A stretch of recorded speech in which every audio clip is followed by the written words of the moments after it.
Hi guys, good evening sa inyong lahat, no. So, eto, mabilisan lang ulit na tutorial, no. So, hopefully, masagot yung mga common questions, especially sa lot sizing. Recently kasi, sunod-sunod na naman yung tanong regarding sa ilan ba yung ideal lot sizing sa certain capital. Like for example, yung last week may nagtanong 20 capital, ilan yung ideal na lot size niya, no? Normally, yung mga nagtatanong niyan, pagka medyo malaki na yung capital, pagka 20K pataas, no? 50K, 100K, especially yung mga nagpa-prop firm, no, madalas natatanggap po yung tanong na yan sa mga malalaki na yung capital na WAG squad, no. Kasi nga, ang rule of thumb natin during the course, ang turo ko napakasimple lang, no. Pagka yung capital mo is 1K, pababa, 0.01 lot lang tayo. Okay? And then pagka 2K naman, 0.02. And then pagka 3K, 0.03. And then, sabi ko, pagka umabot na kayo, pagka sa capital nyo umabot na ng 5 digits, i-discuss ulit natin para mabigyan ko kayo ng proper computation. Paano ba yung ideal na lot sizing pag medyo lumalaki na yung capital, no? Sabi ko nga, no, pag umabot na kayo sa 5 digits na capital, no, mag-iiba na yung computation natin. Okay? Sa 1K kasi na capital, wala tayong choice kasi pag kinumpute natin, laging 0.01 lot lang talaga yung lalabas na lot sizing. Wala nang bababa sa 0.01 lot. Kaya mapapansin nyo, pagka lumalaki na yung capital, medyo malaki na yung impact nung mas malaking lot sizing. So, gusto ko maintindihan nyo, ito very important to. Akala ng iba, pagka nakapag 100% sila, nakapag DYM sila, like for example, na DYM nila yung $1,000, nagawa nilang $2,000. Akala nila, parehas lang yun ng 100K capital. Akala nila, pag nadoble nila yung 1K, gagawin lang nila ulit yung ginawa nila, madodoble na nila yung 100K. Which is, sa totoo lang, malaking factor doon yung psychological factor. Kasi the more na mas lumalaki yung capital mo, the more na mag-iiba yung psychological stress in terms of drawdown, no? Kung sa 1K capital, kung sa 1,000 capital, okay, magkaroon ka dyan ng floating na sabihin mo negative $100, which is 10%. Ayan. Possible makakatulog ka pa niyan. Di ba? Possible makakatulog ka pa niyan. Pero kung 100K na yung capital mo, 100K, tapos magkaroon ka ng negative 10K na floating, mababaliw ka na dyan, sa totoo lang. Kahit Saturday, Sunday, nakatitig ka sa chart niyan, sigurado. Hindi ka na makakausap ng matino dyan. So, which is pares lang naman sila 10%, no? Magkaiba yung psychological impact niyan. So, the more na mas lumalaki yung capital, mas mahirap na i-handle yung drawdown. Mas mahirap na. So, ang suggestion ko, the more na mas lumalaki yung capital, kailangan mas lalo kang mas nagiging conservative sa lot sizing. Okay? So kung itong babasihan natin sa 1K 0.01 lot, ibig sabihin ba sa 10K capital 0.10 na yung sa 10K capital 0.10 na yung lot size natin? Okay? Tapos sa 100K ba? Kailangan 1 lot na tayo. 'Di ba? Para sa WAG squad, natataasan na tayo dito, 1 lot. Samantalang sa ibang grupo, ibang traders, kahit $500 lang yung capital, nag-o-open ng 5 lots, nag-o-open ng 10 lots. Sobrang hindi marunong sa proper lot sizing, no? Sinasabi nila meron naman silang risk management, pero malalaman mo sa lot sizing pa lang kung meron or wala. Okay? So, sige. Bigyan ko kayo ng ibang perspective, ha. So, kung halimbawa, ang capital mo is ilan? 10K. Sabihin natin 10K. Kasi 5 digits eh. Okay? Pero, pwede nyong i-apply to. Let's say nasa 8K na kayo, 7K, or kahit 5K. Tingnan nyo kung ano yung lalabas na value. Parehas lang naman kasi yung formula eh. Parehas lang naman yung formula. So, halimbawa, 10K ang capital nyo. Okay. So, 5 digits na. Ngayon, ang number 1 na tanong, pinakaunang tanong is, ilan yung willing mo i-risk sa 10K? So, yung ideal, 2%. Ibig sabihin, yung overall portfolio na open trades, okay, doon sa port mo, dapat 2% lang. Para mag-olats man lahat, 2% lang yung damage mo. Okay? So, ilan yung 2% ng 10K? So, 10% is 1K. So, $200. Yan. So, yan yung 2%. Okay? Yan yung first step. Kailangan ma-identify mo ilan yung risk tolerance mo. Ilan yung okay sa'yo. Ilan yung makakatulog ka pa. Dapat yan yung unang inaalam natin. Ilan yung percent na makakatulog pa rin tayo. Hindi yung saka na lang natin siya aaralin kung kailan hindi na tayo nakakatulog. Okay, sige. So, kung $200, yung willing natin i-risk, ngayon, magdedepende na naman yan. Ilan yung valid na signals. Okay? Na bias. For example, meron kang sabihin natin 5 signals. Okay? For example lang. So, tinignan natin yung scoring. Let's say meron 10 signals, pero nung tinignan natin yung mga validity ng G1, tinignan natin yung computation natin sa ADB and ATR, mga 5 signals lang talaga yung doable. Okay? 5 signals lang talaga yung doable.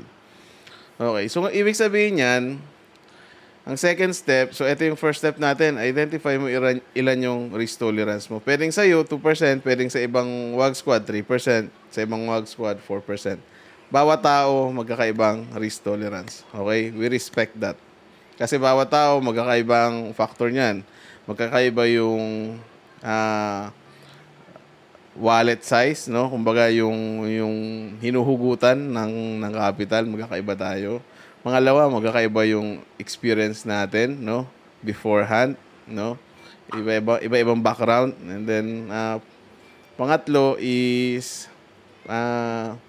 risk appetite. Magkakaiba tayo ng risk appetite. Sige. So, second step, ang gagawin mo, yung $200 na yan, i-divide mo siya sa 5 pairs. Okay? So, sa 5 pairs.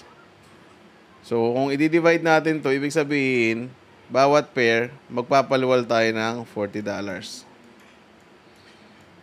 Okay? Yan yung pinaka-the best and easy. Meron pang ibang mga explanation dyan, pero ito yung nakikita kong mas madaling calculation. So, identify mo ilan yung willing mo i-risk per bias, per signals. So, $40. Okay? So, ngayon, let's say, for example, gamitan natin siya ng mga third-party calculator para hindi na kayo magmano-mano. Although, tinuturo ko rin naman yung mano-mano, pero in this case, gamitan na lang natin ito. Meron namang mga ganitong meron namang mga ganitong option. So, position.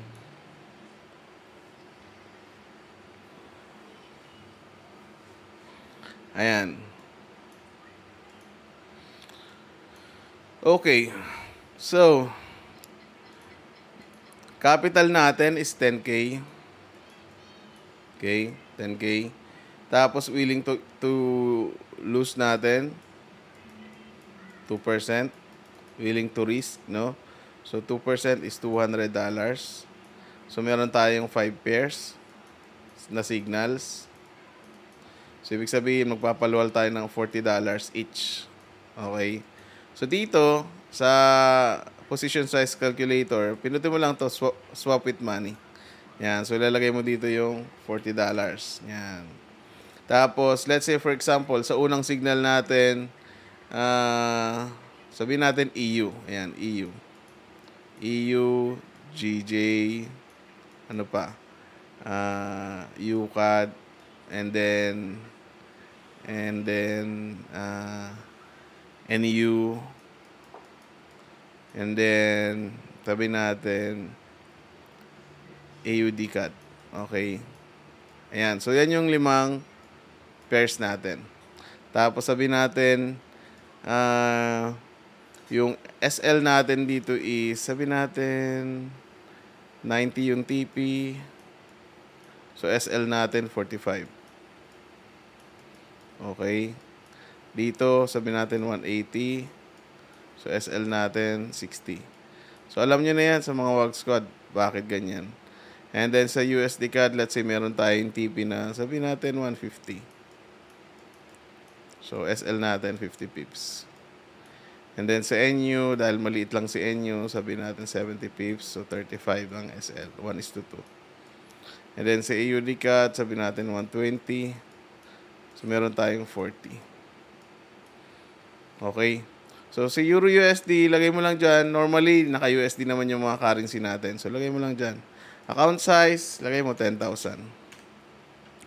Tapos, stop loss ng Euro USD, 45. So, lagay mo dyan, 45. So, calculate mo na. Yan, makukuha mo na yung lot size. So, ang lot size natin sa Euro USD is 0.09. Ayan. Okay. And then, sa GJ naman, 60. So, para ito, mas maganda to kasi sakto na siya kung ano yung current price ng GJ. Kasi bawat pairs, magkakaiba yung cost per pip niyan. Okay? Depende sa current price niya. Okay? Yung sa Excel kasi na pinakita ko sa inyo dati, medyo hindi na updated yung price doon. Kaya yung margin doon, medyo iba na. Yung margin use. So, next is GJ, 60 pips. Yan. So, willing to risk natin, $40 pa rin each. Pero yung SL, 60 na. Ayan.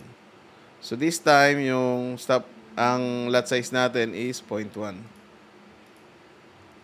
Okay. Next is USD CAD, 50 pips.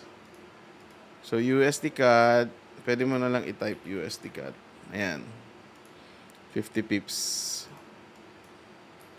Tapos calculate.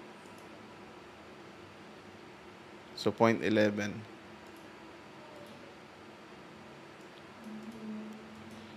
Ayan. Tapos, sa NU, 35. NZD, USD. Tapos, ito, 35. So, 0.11 din. Then, AUD CAD. AUD CAD.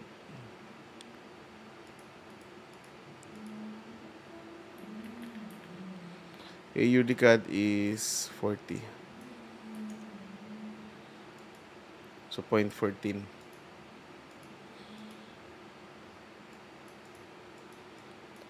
Ang lot size. Ayan. So, halos magkakalapit lang din siya sa sa 0.1, no. Pag in-average natin, i-round off natin, 0.1 pa rin yung lot size. Pero sabi ko nga, pagka malaki na yung capital, yung small differences nila, sobrang laki niyan. Sobrang laki niyan. Pagka let's say 100k yung usapan, 'di ba? So ito 0.1, dito 1.4 na to. 'Di ba? Gets nyo? Or ito, nasa 1 lot to. Ito 1.4, 1 lot, 1.1, 1.1, 0.9. Di ba? Kung nasa 100k na yung usapan. Sa kung maliit yung capital, let's say, $1,000. So, halos minimum na, 0.01. Yung, yung 41119, halos nasa, na siya, third decimal number na siya. So, hindi na siya magmamatter.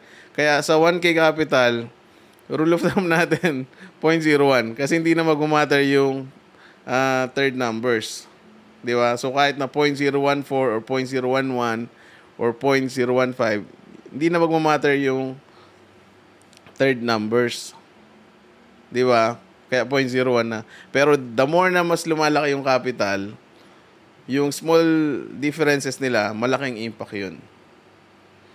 Okay, guys? No?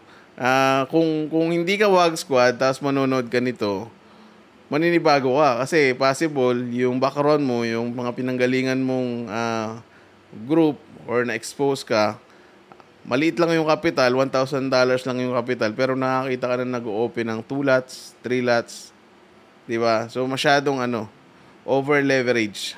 Okay? Hindi na ko consider yung leverage ng account, yung margin use, no? Pagka maraming open trades, no? Yan yung ideal na pag-compute niyan. I-utilize nyo to. Marami pang website na merong ganitong ino-offer. Yung position lot size calculator. Sobrang dali na. Hindi mo na kailangan mag-compute mano-mano. Dati naka-Excel pa kami nito eh. Okay. Ayan. So kung halimbawa 2% yung willing natin to risk, no? Ayan, 2%. So most probably, we will not expect na sa 2% na nire-risk natin is kaya niyan mag-produce ng 100% agad-agad. Tama, common sense. So kung 1:2, ina-expect lang natin 4%. Kung sa 1:3, 6%.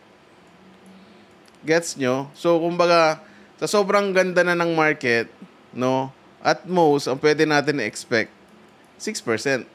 O na average, pwede natin na-expect 4%. Di ba? Gets nyo, guys? Kung halimbawa man, syempre, hindi naman 100% absolute yan. Sabihin mo 50%, 50-50. Di ba? So, pwedeng kalahati panalo, kalahating talo. So, ina-expect natin 2 to 3% ang pwede natin makuha. Di ba? Kung mathematics lang talaga yung pag-uusapan. Gets nyo, guys? So, kung maliit lang yung nire-risk natin, i-correct nyo yung mindset nyo na hindi niya kayang mag-produce ng malaking return agad-agad. Okay? So, repetition yan. Kumbaga, it will take time. Let the statistics play out in the long run. No? The more na mas lumalaki yung capital, sabi ko nga, the more na dapat mas conservative kayo sa lot sizing, sa percentage, no? Yung iba kasi, the more na mas lumalaki, the more na mas tumatapang. Pero may mga traders naman na the more na mas natatalo, the more na mas lumilit yung capital, the more na mas tumatapang din. Di ba? I know.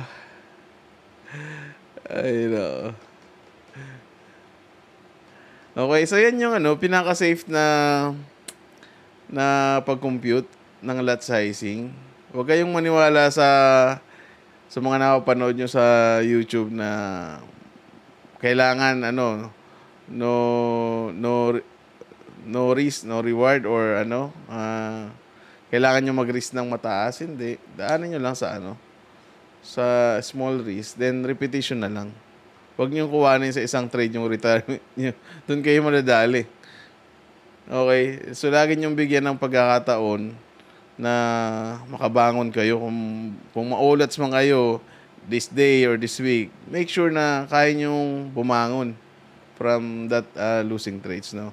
I can say that, syempre, kasi ako mismo naka-experience ako niyan, no? Kaya ako na nasasabi sa inyo, imposibleng hindi ko na-experience yan on my own, no? Mga hard lessons na yan. So, hopefully, wag nyo nang pagdaanan yung mga hard lessons na yun.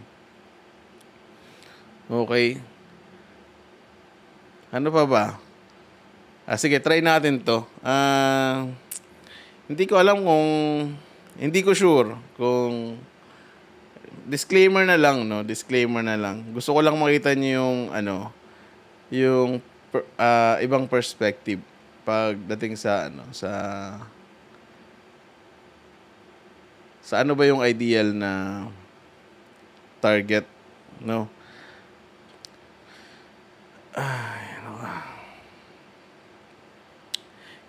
Ilan ba yung kailangang ma-achieve natin sa market monthly or yearly? Ilan ba yung ideal? Ilan ba yung doable? Ilan yung... Siyempre, depende pa rin yan sa skill set na meron ka. Kahit naman mag-set ka ng target na mataas, kung hindi naman siya align dun sa skill set na meron ka, so hindi rin siya magkakaroon ng result, no? So, tingnan nyo guys, ito yung gusto kong tingnan nyo na perspective. Okay? Sa trading, sobrang ganda ng trading kumpara sa, syempre, sa employment. Employment, fix lang yung income mo dyan. And then, nakatali ka ilang oras. Okay? Pero syempre, we are grateful. We are grateful sa mga trabaho na meron tayo. Kasi, dahil dyan, nakapagbayad tayo ng bills, di ba? Nagagawa natin yung mga bagay na gusto natin, bibili natin yung mga bagay na gusto natin para sa pamilya natin. We are grateful sa trabaho natin. Okay? Pero, syempre, iba naman yung ino-offer nung trading. Hindi siya fixed income.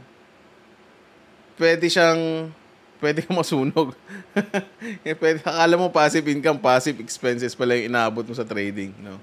Pero meron siyang potential na na makadagdag, no? Pero syempre, disclaimer lang, again, 90% ng pumapasok sa trading talagang sunugan. 90%. Yan ang katotohanan.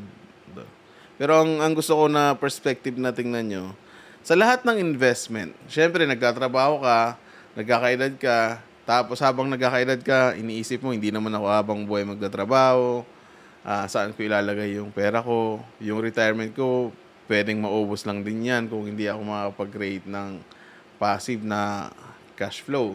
Diba? Yun yung madalas na, kaya nga, maraming nai-scam ng mga retiree. Diba? Yan yung mga target ng mga scams, ng mga Ponzi, mga pay and pay out system. Madalas na nadadali yung mga OFW and then mga retiree. Okay, yan talaga yung number 1 na target ng scams. Okay, kasi alam nila, yung mga yan, naghahanap na yan ng way out. Naghahanap yan ng passive cash flow. Okay, so ngayon, sa lahat ng available na investment na meron sa Pilipinas or sa ibang bansa, sabihin natin sa Pilipinas, i-correct nyo na lang ako kung meron akong nasabing mali, no? Pero bigyan ko lang kayo ng perspective. Kung ilalagay natin yung pera natin, for example, sa real estate. Sa real estate, long term kasi yung play sa real estate eh. Long term talaga ang play sa real estate. Possible, sabihin natin, 8 to 10% per annum ang pwedeng return sa niyan, plus yung appreciation ng value ng asset, no? In terms of return, sabihin natin 8 to 10% per annum. RTB, okay? Sabihin natin sa bonds or sa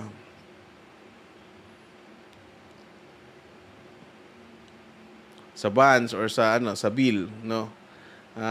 Sabihin natin sa treasury bill. Ngayon hindi ko lang sure pero parang nasa 3-4% per annum. 3-4%. O sabihin natin 4.5. Per annum na yan.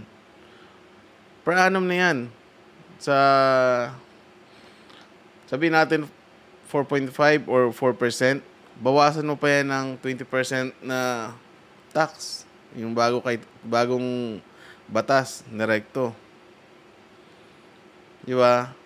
Pero syempre, 20% yun dun sa sa profit. Pero 4.5% lang per annum. 4.5% lang. 3 to 4.5. Pero ang point ko lang, sobrang liit lang ng return, no, sa treasury. Pero syempre, low risk kasi, low risk, no. Ganun talaga pag mga low risk. Ilan ba yung sa Pag-ibig ngayon? Pag-ibig MP2. na 6 to 7% per annum, Pag-ibig MP2. Okay? Per annum na yan, guys. Per annum na yan. Okay? Saan pa ba? Kung sa stocks naman, labanan ng kapital dyan. Blue chips. Kung hindi ka rin naman magaling mamulot ng basura na stocks, no? Mga penny stocks. Medyo risky kasi, no? Para maramdaman mo yung profits dyan, sa sobrang bagal ng liquidity, kailangan malaki yung kapital mo. So, sa Forex, medyo risky siya, pero malaki yung upside. Pero malaki rin yung downside, no? Mas maraming nasusunog dito eh. Anyway, ang gusto ko lang sabihin sa inyo, pagdating sa return, the more na mas lumalaki yung kapital, the more na mas mahirap kuhanin yung percentage na gusto mo. Okay? Siyempre, ang gulang natin dito, number 1, protect the capital. And then number 2, maging consistent lang kahit maliit. Basta importante, merong kinakabig, no? Hindi nasasayang yung pera natin na tutulog sa bangko. Okay? So, eto, try ko na lang din i-share. Etong account na to is account to ng parents ko, no? Ay.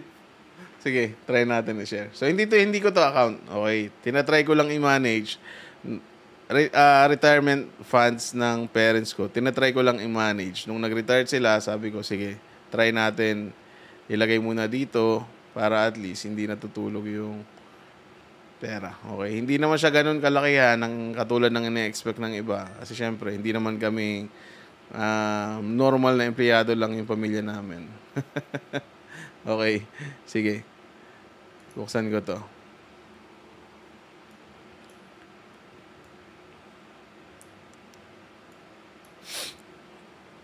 Ayan. So, all history. Ayan. So, all history. So, ito na yung all history niya. Takpan ko na lang yung mga kailangan takpan. Okay. And then, nag-start yung account nito is 2022. July, August 17, 2022. Okay, so naglagay sila ng 200,000 na capital. Okay. And then,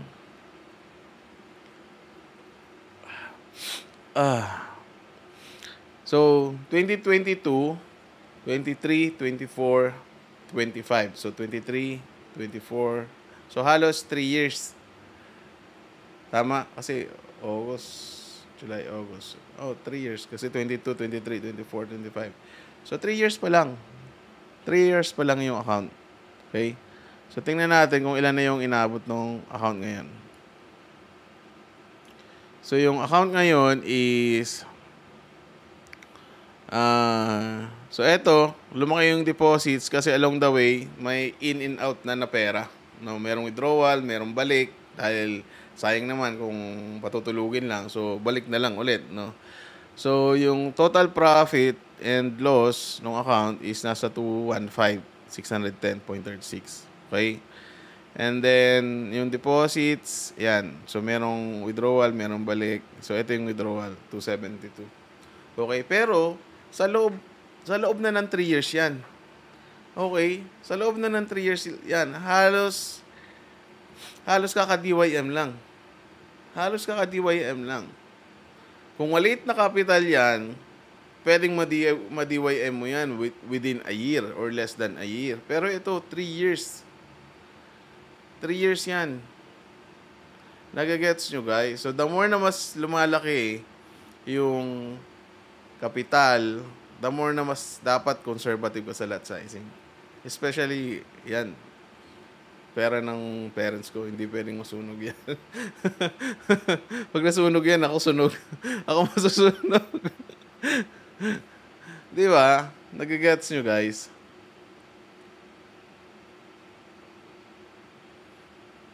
Okay. So, kung nadodoble nyo yung $100 ng ilang araw lang, wag nyo i-expect na kaya nyo siyang gawin sa mas malaking kapital. Kasi hindi proportional yung psychological stress ng drawdown, ng floating sa malaking kapital. Okay. So, yan lang. Yan lang yung gusto kong i-share sa inyo. Medyo napahaba ata. Alright guys, no. Hopefully, meron kayo natutunan, no. Especially dun sa computation ng lot sizing natin, no. Sa mga WAG squad na paulit-ulit nagtatanong every time. Hopefully, makatulong to pati yung link nung website nung kung saan yung merong calculator, no. I-check nyo na lang. Alright guys, God bless and more peeps, no. This week sana makabawi tayong lahat. Bye, God bless.